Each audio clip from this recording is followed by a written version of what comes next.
kelemahan dari semua pemeluk agama yang berakar Abrahamik adalah kepentingan-kepentingan politik.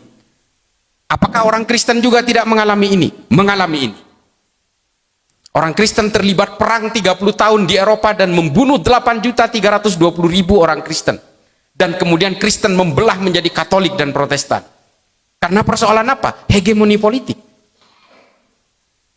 Terjadi pembantaian besar-besaran yang disebut dengan The Killing and Massacre of Valley. Luar biasa. Tapi orang Kristen kemudian selesai dengan perjanjian yang disebut dengan Westphalia Agreement.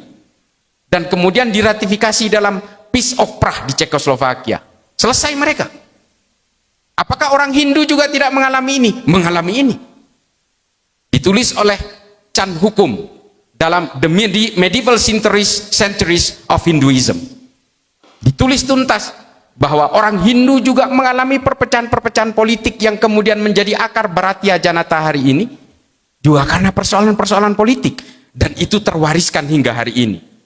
Orang-orang yang berasaskan nasionalisme Hindu yang disebut dengan gerakan saffronisasi, saffronize di India, kemudian mempersekusi orang Kristen dan orang Islam, membakar masjid dan gereja.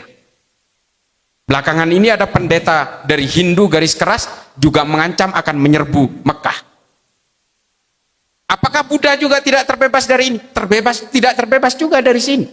Kelompok Asin Wiratu yang mempersekusi orang Rohingya di Myanmar juga karena persoalan-persoalan hegemoni politik. Mereka ingin menjadikan Myanmar sebagai negara berbasis Buddha dan menggunakan undang-undang Buddha. Dari sini kemudian tulisan Philip Hurihiti terbukti bahwa semua agama mengalami kerentanan kekerasan-kekerasan yang berbasis radikal, ekstrim, dan teror ketika mereka terlibat dalam kepentingan-kepentingan politik.